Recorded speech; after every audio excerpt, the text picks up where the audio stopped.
오늘 말씀은 요한복음 3장 16절입니다. 요한복음 3장 16절 제가 봉독하겠습니다. 하나님이 세상을 이처럼 사랑하사 독생자를 주셨으니 이는 그를 믿는 자마다 멸망하지 않고 영생을 얻게 하려 하심이라. 아멘.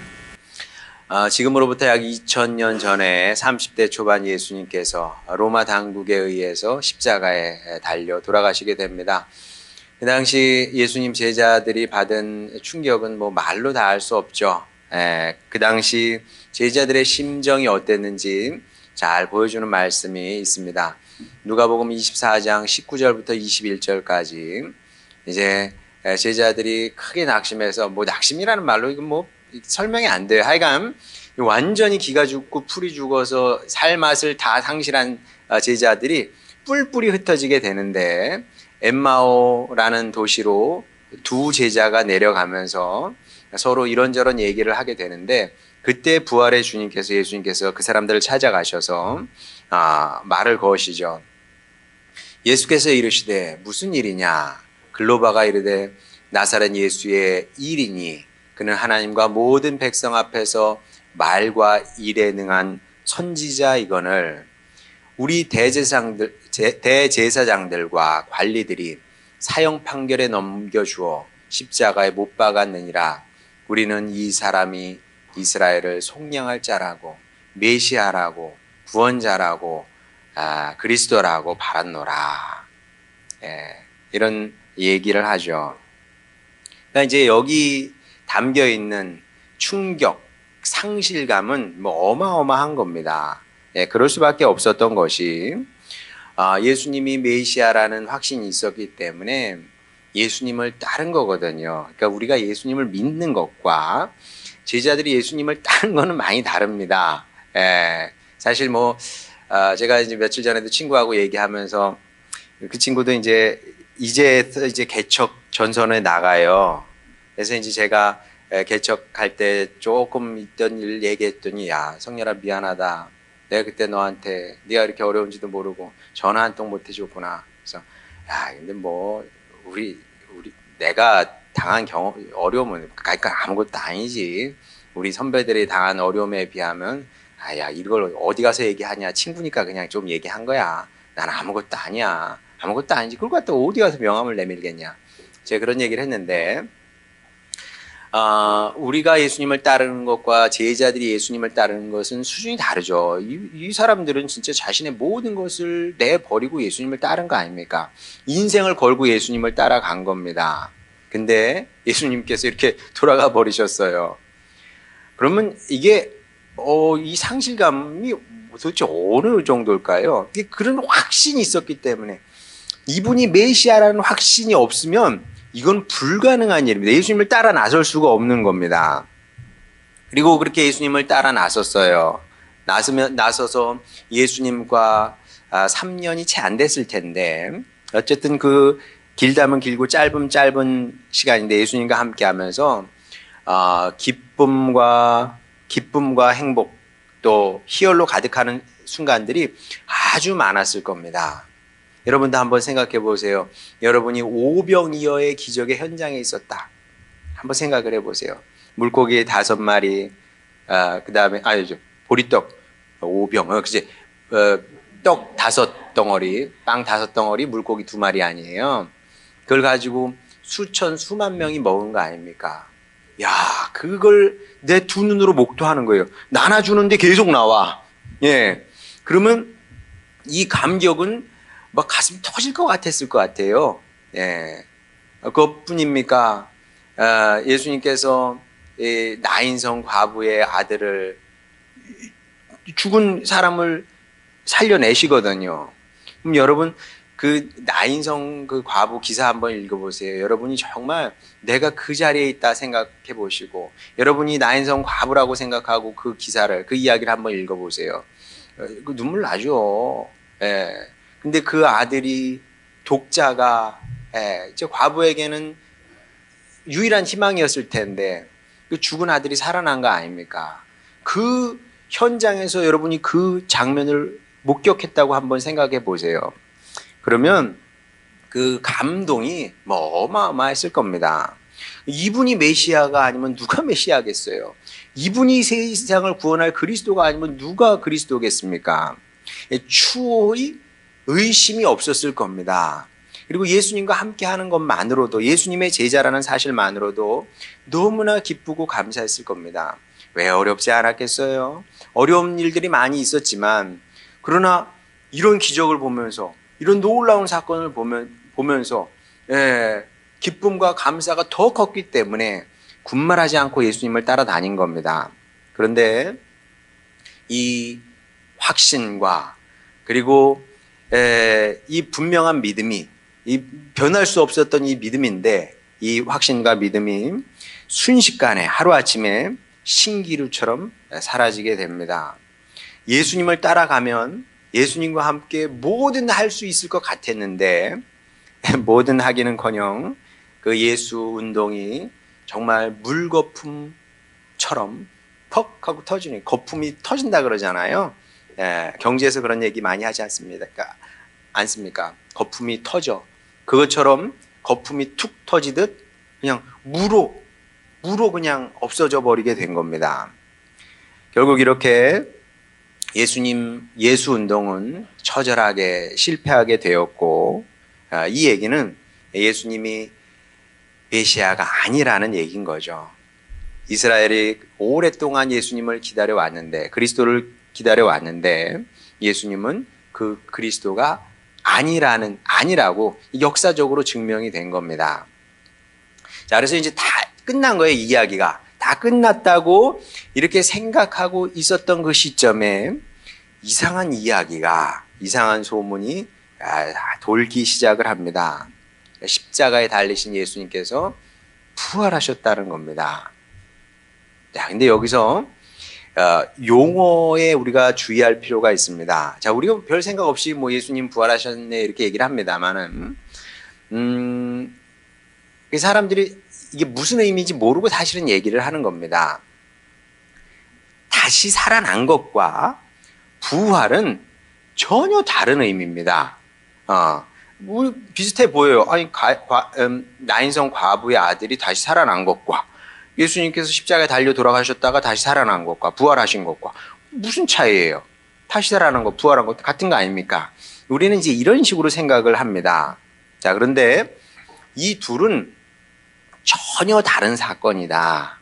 왜냐하면 죽었다 다시 살아난 사람은 꽤 많습니다. 몰라요. 뭐 그게 진짜인지 가짜인지 우리는 알 길이 없으나 뭐 임사체험이라는 얘기가 있지 않습니까?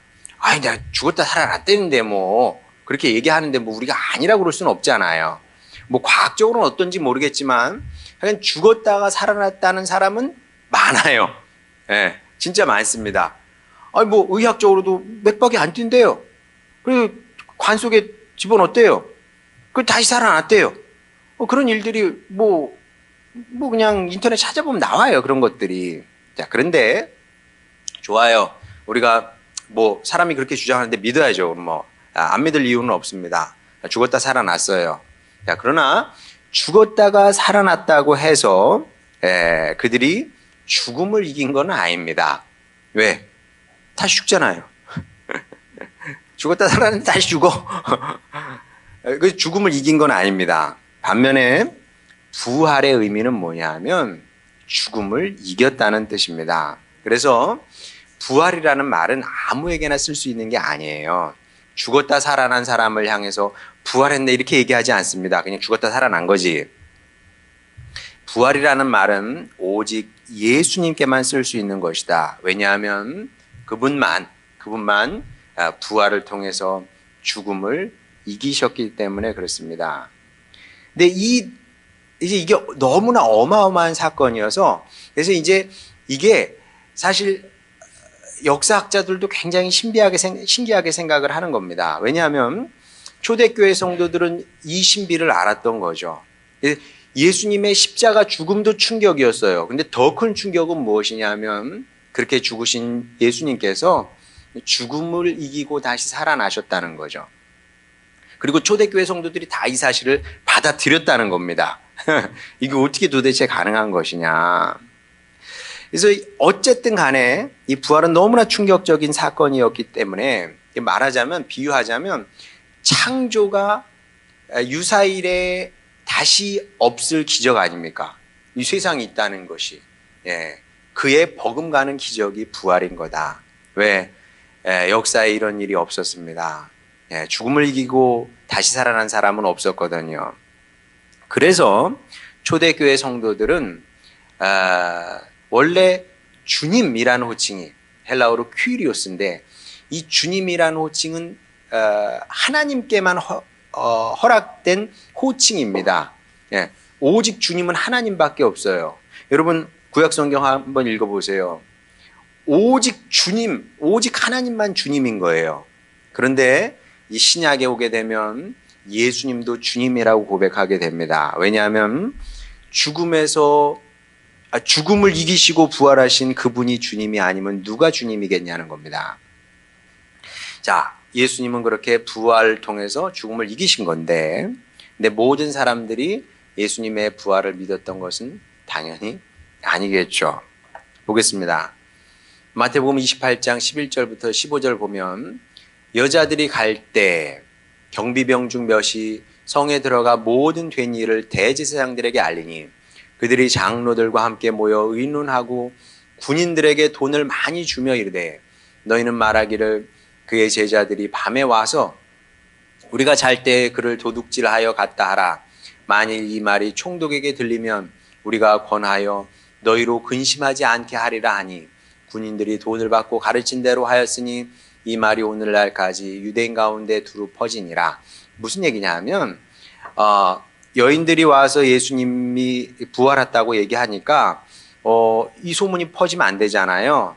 그러니까 돈을 줘서 군인들을 매수해서 예수님의 제자들이 시체를 가지고 훔쳐갔고, 그리고 나서 부활하지도 않은, 다시 살아나지도 않은 예수님이 부활했다고 이렇게 헛소문을 퍼뜨리고 다닌다. 이런 이제 또 다른 말도 안 되는 헛소문을 냈고, 그리고 그것이 먹혀서 사람들이 그렇게 생각을 하더라. 지금 이런 얘기입니다. 자, 이런 식으로 예수님의 부활을 믿지 않는 사람들이 옛날에도 많았고, 뭐 지금도 사실은 대다수죠. 예, 충분히 이해는 됩니다. 왜냐하면 죽음을 이긴 부활이라는 것이 사실 말이 안 되잖아요. 역사에 이런 일은 없었고 당연히 앞으로도 없을 겁니다. 그렇기 때문에 예수님의 부활을 누가 쉽게 믿을 수 있겠습니까? 저는 이해가 돼요. 어느 부분. 사람들이 예수님을 못 믿지. 그래, 인간적으로 이해가 된다. 그걸 어떻게 쉽게 믿어지겠습니까? 상식적으로. 자, 그렇지만 그럼에도 불구하고 뭔가 특별한 일이 이 무렵에 있었을 거라는 사실은 모든 사람들이 다 수긍할 수밖에 없습니다. 왜냐하면 그렇지 않고서야 완전히 실패한 운동이거든요. 예수 운동은 완전히 실패한 겁니다. 그런데 갑자기 새로운 동력을 얻어서 더 급속하게 발전을 하게 됩니다. 예수님께서 살아계실 때보다 더 큰 동력으로 발전하게 되죠. 교회사를 보게 되면, 교회 역사, 초대교회 역사를 보게 되면 이게 너무나 분명한 사실이거든요. 자, 그러면 이게 도대체 어떻게 가능한 것이냐? 여러분 한번 보세요. 이게 이해가 안 갑니다.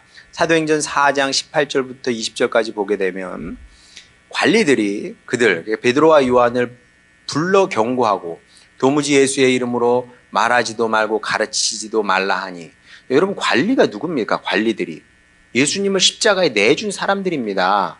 그 사람들이 베드로와 요한을 불러가지고 협박을 하는 거 아닙니까? 예수의 이름으로 말도 하지 말고 가르치지도 마. 그랬다가는 재미없어. 재미없는 게 뭐예요? 너희들도 십자가형이야. 이놈들아, 이 자식들 알아? 이렇게 협박을 한 겁니다. 그랬더니 베드로와 요한이 뭐라 그럽니까? 대답하여 이르되, 하나님 앞에서 너희의 말을 듣는 것이 하나님의 말씀을 듣는 것보다 옳은가 판단하라. 우리는 보고 들은 것을 말하지 아니할 수 없다 하니. 여러분 이해가 되면 안 돼, 이게. 왜냐하면 원래 이 사람들이 배신자였거든요. 도망자들이었습니다. 예. 이제 정말 비겁한 방식으로 그러니까 예수님을 저주하면서까지 목숨을 부지하고 싶었던 사람들이거든요. 근데 며칠 상관에 이렇게 바뀐 겁니다. 근데 이 사람들만 두 사람만 바뀐 것이 아니라 몽땅 다 바뀌었거든요. 이게 어떻게 가능하냐? 여러분 사람이 한순간에 바뀔 수 있어요? 그래 한두 사람은 그렇다 칠 수 있어요. 근데 수백 명이 한꺼번에 바뀔 수가 있습니까? 회의를 하면 바뀌어요? 네.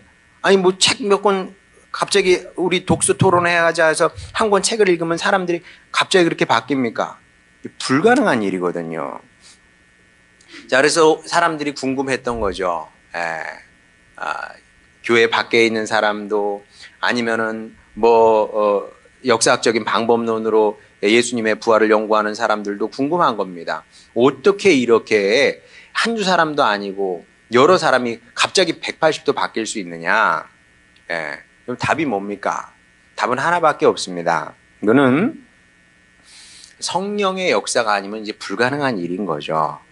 성령께서 오셔서 제자들과 그리고 예수님을 믿고 따르던 사람들 마가의 다락방에 모여서 기도하지 않습니까? 그 사람들을 변화시켜 주신 거죠. 그게 아니면 이 사람의 변화 그리고 공동체의 변화를 설명할 길이 없습니다. 여러분 생각해 보세요. 겁쟁이가 한순간에 전사가 될 수 있습니까? 없습니까? 불가능한 일이거든요. 다 도망 다니던 사람들 아닙니까? 이런 사람들이 갑자기 예수님을 증언하는 사람으로 어떤 협박도 먹히지 않아요. 보세요. 너희들도 한번 생각해 봐. 관리들을 향해서 이렇게 얘기하는 겁니다. 우리가 하나님의 말씀을 듣는 게 낫겠냐? 당신들 말 듣는 게 낫겠냐? 우리는 보고 들은 것을 말하지 아니할 수 없다. 보고 들은 게 뭡니까? 예수님과 함께 생활하면서 보고 들은 것, 그리고 예수님의 부활하심, 이걸 지금 얘기를 하고 있는 거거든요.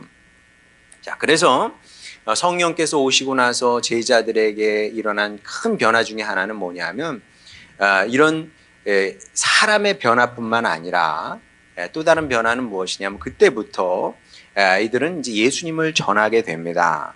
예수님을 전할 수밖에 없는 사람이 되게 되는데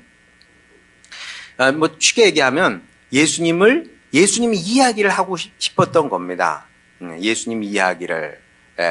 예수님의 이야기가 중요하다고, 절대적으로 중요하다고 생각을 했던 거죠. 자, 그러면 왜 그렇게 예수님의 이야기가 중요하냐? 여러분도 사실 그런 얘기 많이 들을 거예요. 우리가 예수님을 이게 복음을 전하다 보면 왜 우리가 예수님 이야기를 들어야 되는지, 예수님을 믿어야 되는지 사람들이 굉장히 의아하게 생각을 합니다. 왜 예수를 믿어야 돼? 예수를 왜 알아야 돼? 이런 식으로 반응을 하거든요. 자, 이 질문에 대한 답이 이제 오늘 본문 말씀입니다. 잘하는 말씀이지만 다시 한번 읽어보겠습니다. 하나님이 세상을 이처럼 사랑하사 독생자를 주셨으니 이는 그를 믿는 자마다 멸망하지 않고 영생을 얻게 하려 하심이라.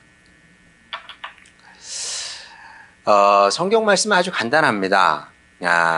왜 우리가 예수님 이야기를 알고 예수님을 믿어야 되냐 하면 예수님이 우리를 향한 하나님의 사랑의 표현이기 때문에 그렇다는 거예요. 자, 그런데 이게 생각보다 쉬운 얘기는 아니에요. 제가 이제 이 문제를 갖고 아주 오랫동안 생각을 하고 묵상을 했습니다. 왜냐하면 왜 하나님은 하나님이 살아 계시고 하나님은 사랑이겠죠.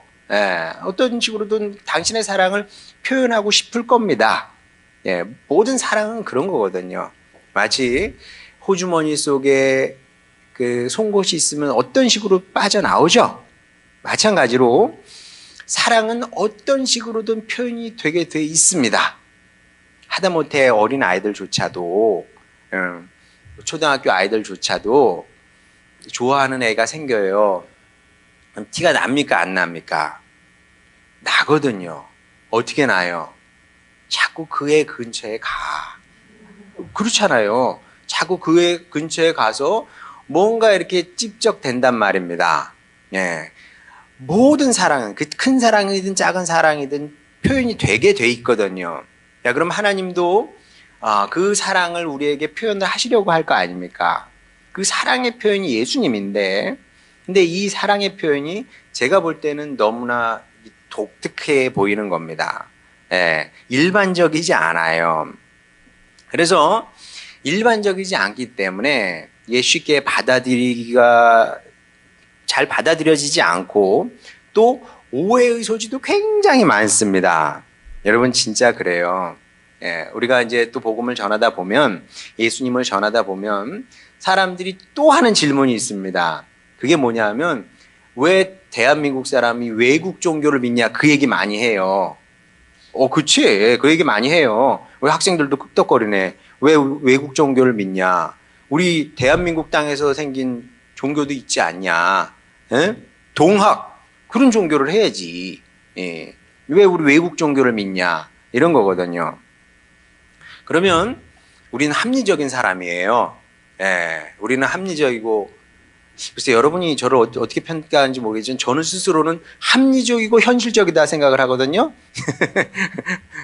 뭐 여러분은 아니라고 생각할 수 있을 것 같은데, 아니 저는 합리적이고 현실적이에요. 그렇기 때문에 그 질문을 충분히 공감합니다.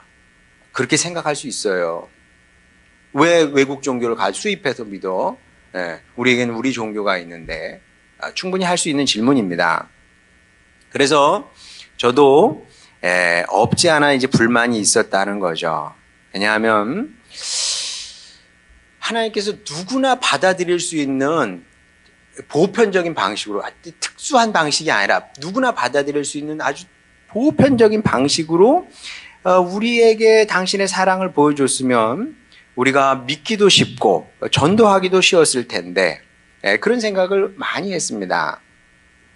그리고 이제 그런 생각을 하면서 제가 그래서 한때는 신학교 다니면서 동양 사상을 좀 공부를 해봐야 되겠다. 난 한국이니까 동양 사상으로 어떻게 좀 하나님을 표현할 수 있는 방법이 없을까, 뭐 그런 쓸데없는 생각도 했었는데, 저는 합리적이고 현실적인 사람이니까, 대한민국에 사니까, 대한민국에 살 거니까 그런 생각까지 했습니다만은, 근데 이제 어느 순간 제 안에 이제 엉뚱한 질문이 올라왔습니다. 어떻게 보면 별거 아닌데 제게는 굉장히 신선한 질문이었고, 이 질문을 하는 순간 갑자기 어둠 속에서 빛이 팍 켜지는 것처럼, 어두운 방에 들어갔는데 이게 스위치를 탁 넣으면 불이 켜지면서 환해지잖아요. 그런 경험이었습니다. 어떤 질문이 올라왔냐면, 그럼 네가 생각하는, 네가 원하는 그 보편적인 방식은 뭐냐? 어렵죠? 그래도 제가 신학자잖아요. 어려운 생각도 좀 해야지. 네가 생각하는, 네가 원하는 보편적인 방식이 뭐냐? 그런 질문이었습니다. 그러면서 딱 드는 생각이, 맞아. 사랑은 보편적일 수 없지. 아주 단순한 사실이 제 안에 쑥 들어오게 된 겁니다. 사랑은 보편적일 수 없는 겁니다. 이게 어려운 얘기처럼 들릴 거예요. 저 무슨 얘기를 하고 있는 거냐. 근데 여러분, 아주 쉬운 얘기입니다. 사랑은 보편적일 수 없어요. 여러분, 제가 여러분에게, 여러분 틀리지 않아요. 저 여러분 사랑합니다. 여러분 사랑합니다. 연예인들 많이 그러 하잖아요. 여러분 사랑합니다 많이 해요. 사랑하지 않는 건 아니에요. 사랑할 겁니다. 보편적인 사랑이죠. 보편적인 사랑. 근데 그게 무슨 의미가 있겠습니까? 아무 의미 없어요. 그거는 아주 피상적인 사랑일 뿐이에요. 여러분, 제가 여러분한테 이렇게 하면 눈물 납니까? 안 나요. 의미가 없다니까. 차라리 이거 할 거면 문자라도 하나 주라고. 문자라도 하나. 문자가 낫지 이것보다는. 사랑한다고 안 해도 돼요. 차라리 문자 쓰는 게 나아. 무슨 얘기인지 여러분 아실 겁니다. 마음을 울리는 사랑은 항상 구체적인 사건을 동반하게 돼 있고, 그리고 마음을 울리는 사랑은 집중하게 돼 있어요. 마치 이 햇볕이 내리잖아요. 근데 이제 볼록 렌즈 가지고 빛을 집중하면 불이 붙는 거 아닙니까? 사랑은, 진짜 사랑은 그런 겁니다. 보편적으로 사랑할 수가 있는 게 아니고요. 사랑한다. 하나님 할 수 있지. 다 너희 사랑한다. 할 수 있어. 그게 무슨 의미가 있겠습니까? 사랑은 이 구체적으로 표현이 되는 것이고요. 집중적으로 표현이 될 수 있는 겁니다. 그래서 참사랑이라는 것은 여러분도 경험한 참사랑이 있을 거예요. 참사랑은 언제나 말로 비슷하게 구술될 수 있는 겁니다. 그래서 여러분, 영화가 다 사랑을 그리지 않아요. 예, 그게 뭡니까? 예, 구체적인 사건이 있기 때문에 그렇게 이야기가 될 수 있는 것이고, 이야기가 됐기 때문에 이렇게 구술할 수가 있는 겁니다. 영화로 만들어질 수 있는 것이고요. 그 이야기를 하면서 눈물을 찍으면서 얘기를 할 수 있다는 거죠. 하나님의 사랑도 다르지 않다는 겁니다. 여러분, 천국 가서 하나님께 왜 예수님을 보내셨습니까? 라고 여쭤보면 하나님께서 뭐라고 대답을 하시겠습니까? 예. 그 말고 다른 방법이 없었다 하실걸요? 그게 나의 최선이라고 하실 겁니다. 마치 저희 어머니께서 단 한 번도 저희 자녀들을 향해서 사랑한다는 말씀을 하신 적이 없어요. 예. 근데 사실 당신의 삶을 버림으로 실천함으로 사랑을 보여주신 거거든요. 천국 가서 어머니께 여쭤보세요. 왜 그렇게 사셨냐고. 뭐라 그러시겠습니까? 다른 것을 생각할 수 없었다 그러실걸요? 예. 사랑은 원래 그런 겁니다, 여러분. 그렇게 할 수밖에 없는 거예요. 다른 뭐 생각, 계산을 할 수 있는 게 아닙니다. 그냥 그렇게 할 수밖에 없는 게, 그러니까 사랑인 거죠. 하나님도 마찬가지인 겁니다. 다른 선택이, 이거보다 더 나은, 사랑을 표현할 수 있는 더 다른 길이 없었던 거죠. 어떻게 이 이상 더 구체적일 수 있겠습니까? 독생자 아들을 우리를 위해서 보내신 거예요. 그것보다 더 구체적일 수 있어요, 하나님께서? 그것 말고 어떻게 더 나은 방식으로 사랑을 표현할 수 있겠습니까? 자, 그러면 우리는 이 사랑 앞에서 이제 어떻게 반응을 해야 되느냐? 본문이 말씀하고 있는 것처럼 예수님을 믿는다는 것은 이제 우리를 향한 하나님의 사랑을 받아들인다는 의미거든요. 그러니까 하나님의 사랑을 알고 싶어요? 다른 방법이 없어요. 예수님을 받아들이는 수밖에 없는 겁니다. 그 마치 뭐와 똑같은 거냐 하면, 여러분이 부모님의 사랑을 알고 싶어요? 그러면 여러분의 부모님의 아들, 딸이 되는 수밖에 없는 것과 같은 겁니다. 내가 이 가정을 떠나서 부모님의 사랑을 찾아야지. 어디 가서 부모님의 사랑을 찾아요. 부모님 가정에 머물면서 그 부모님의 사랑을 받을 때만, 구체적인 사랑을 받을 때만 부모님의 사랑이 어떤 건지 알 수 있게 되는 것처럼, 하나님의 사랑을 알고 싶으면 반드시 예수님을 믿어야 된다는 겁니다. 예수님을 믿는 사람만 하나님의 사랑을 알게 되는 겁니다. 자, 그러면 이제 또 다른 질문이 올라올 수 있어요. 그럼 그래, 좋아. 뭐 하나님의 사랑 아는 건 좋은데, 근데 하나님의 사랑을 내가 꼭 알아야 될 필요가 있을까? 이런 생각을 할 수가 있을 것 같아요. 세상에 다른 사랑도 많잖아요. 근데 왜 우리가 하나님의 사랑을 알아야 될까요, 여러분? 그런 생각은 안 해보셨어요? 하나님의 사랑을 알아야 된다고 설교자가 얘기하는데, 목사가 얘기하는데, 왜 하나님의 사랑을 알아야 되냐? 왜 하나님의 사랑이 중요하냐? 자, 여기에 대한 이유는 굉장히 많아서 뭐 이 시간에 다 설명을 할 수가 없고요. 가장 중요한 거 한 가지만 여러분과 함께 나누려고 합니다. 그것은 무엇이냐 하면, 사람은 변화돼야 된다고 저는 믿습니다. 여러분, 인생의 목적이 뭐라고 생각을 하십니까? 인생의 목적은 글쎄, 늘 그런 그 부담감이 저에겐 있어요. 집사람에게도 있고 저에게도 있고. 학원을 하다 보니까 이제 목사님 사모님이 애들 교육이 좋은 대학에 보내는 것이 굉장히 관심을 갖나 보다. 이렇게 오해할까봐 늘 이제 부담감을 갖고 있는데, 근데 물론 뭐 좋은 대학을 보내려고 노력은 합니다. 솔직히 얘기해서 좋은 대학 가서 나쁠 해될 건 없잖아요, 그죠? 교만해지지만 않는 다음에, 교만해지지 않으면 뭐 좋은 대학 가서 나쁠 게 뭐가 있겠습니까? 근데 어찌 됐든 간에 그게 우리의 목적은 아닙니다. 예. 저도 그렇고 집사람도 그렇고 전사님도 그렇고 우리의 목적은 사람을 변화시키는 겁니다. 사람이 변화되기를 원하는 거죠. 네. 우리 아이들이 이 세속 사회에 살면서 이 사회가 열심히 우리 아이들을 사회화시키거든요. 사회화는 끊임없이 이루어집니다. 끊임없이 이루어져요. 근데 우리의 목적은 뭐냐면 복음화시키는 거죠. 말씀으로 성령의 능력으로 아이들을 복음화시키는 겁니다. 사회화가 아니라 변화시키는 건데, 그러면 도대체 사람을 변화시키는 건 뭐냐? 여러분 뭐가 사람을 변화시킨다고 생각하십니까? 뭐가 사람을 변화시켜요? 분명한 것은 잔소리는 아닙니다. 자, 설교도 잔소리예요. 어떻게 보면 잔소리 지금 계속하고 있는 겁니다.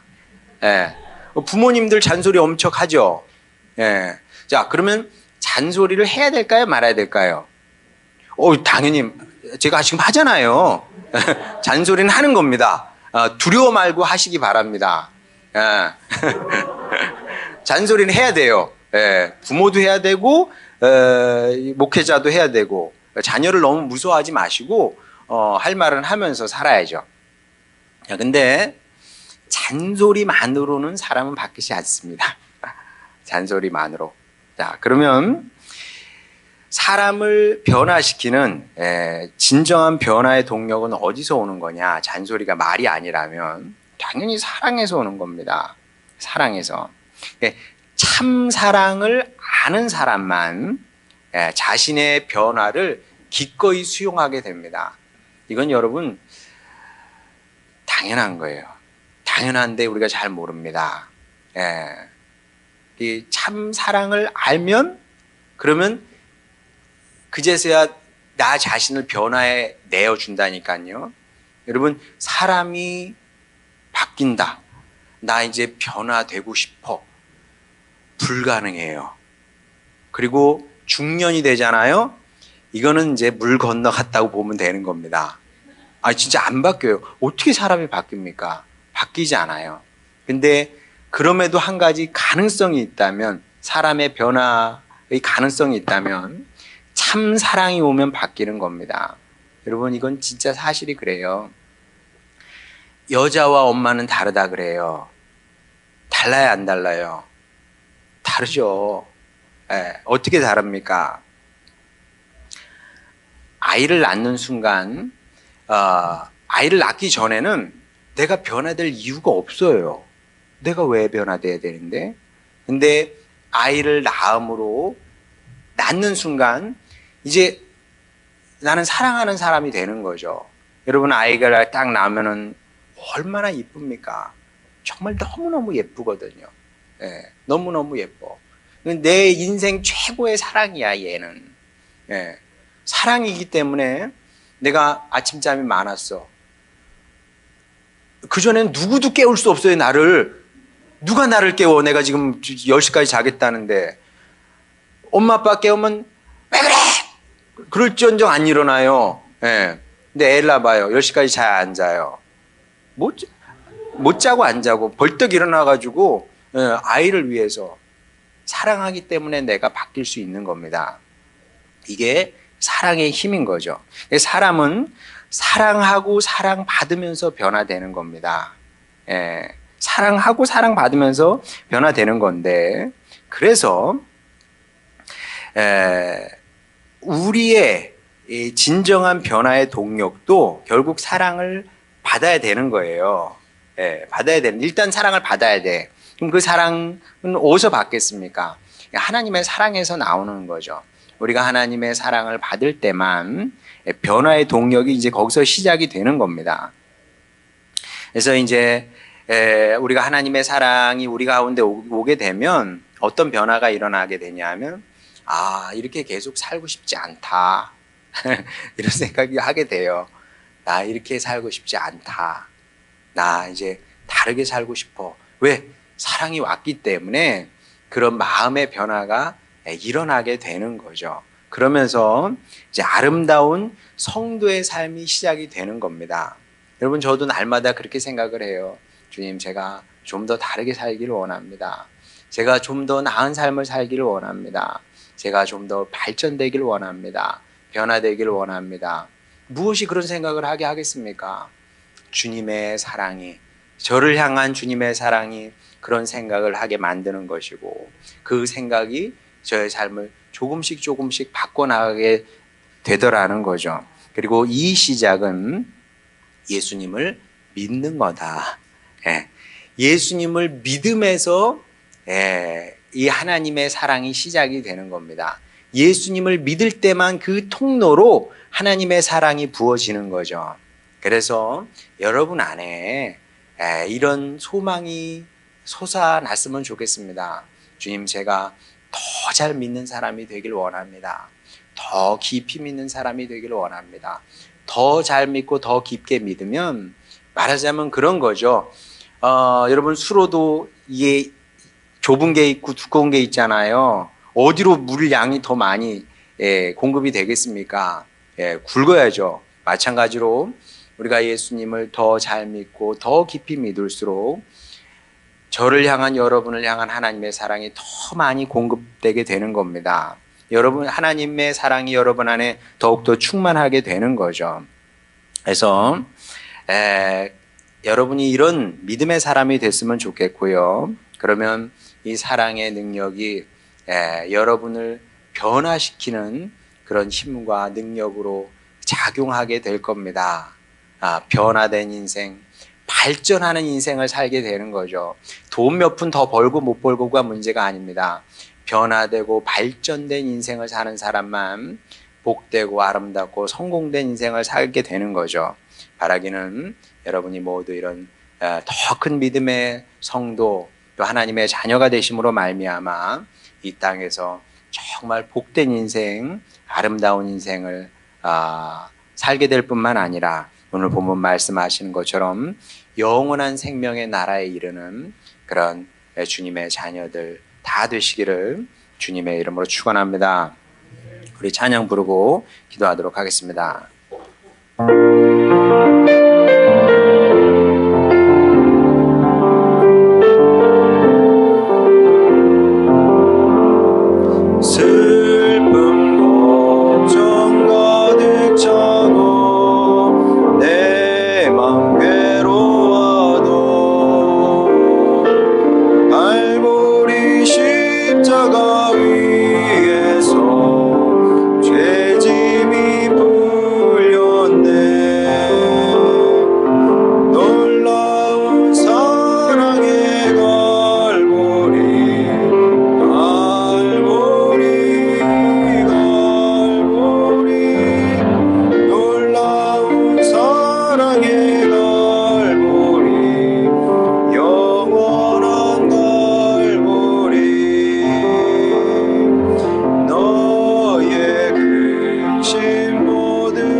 시간 우리 기도할 때 우리 근심과 걱정은 늘 비슷하죠. 어떻게 하면 우리 아이들 좋은 대학 보내서 잘 키울까? 난 어떻게 하면 돈 좀 잘 벌 수 있을까? 건강하게 살 수 있을까? 뭐 그런 근심 걱정일 겁니다. 네, 여러분, 주님의 사랑이 오면 알게 됩니다. 그런 것들이 사실은 그닥 중요한 문제가 아니라는 것을. 주님의 사랑이 오면 그 사랑이 우리를 뭐든 할 수 있게 하고요, 모든 어려움도 이길 수 있게 하는 그 능력으로 작용하게 됩니다. 무엇보다 하나님의 사랑을 알아야 변화되고 싶은 마음도 생기고요, 인생의 의미와 가치는 변화와 발전에 있는 겁니다. 더 영적인 사람이 되고 더 주님 닮은 사람이 되고, 그것이 성공적인 인생을 사는 건데, 여러분 어렵지 않습니다. 주님, 제가 예수님을 더 잘 믿는 사람이 되겠습니다. 더 깊이 믿는 사람이 되겠습니다. 그리하여 그 믿음의 통로로 하나님의 사랑을 더 깊이 알게 하여 주시옵시고, 그리하여 그 사랑이 저를 살게 하고 또 회복시키고 변화시키는 것을 보게 되길 원하오니, 아버지 하나님, 그렇게 하나님께서 기뻐하시는, 축복하시고자 하는 인생을 살아내게 하여 주시옵소서. 이런 소망의 마음으로 우리가 간절히 기도하도록 하겠습니다. 기도하시겠습니다. 우리를 사랑하시는 아버지 하나님, 여기 주님의 사람들이 있습니다. 아버지 하나님, 주님의 사랑을 알게 하여 주시옵소서. 주님께서 우리에게 가르쳐 주시고자 하시는 바가 바로 이것이니, 아버지 하나님, 우리가 사랑을 알기를 원하십니다. 아버지, 주님의 사랑을 알 때 아버지 하나님, 우리의 자존감도 높아집니다. 또 삶의 이유도 깨닫게 됩니다. 아버지 하나님, 그런 삶의 목적 의식도 생기게 됩니다. 무엇보다 변화된 인생을 살게 됩니다. 주님의 백성들이 놀라운 사실을 알게 하여 주시옵소서. 아버지, 이 일을 이루고자 예수님께서 2000년 전 이 땅에 오셨습니다.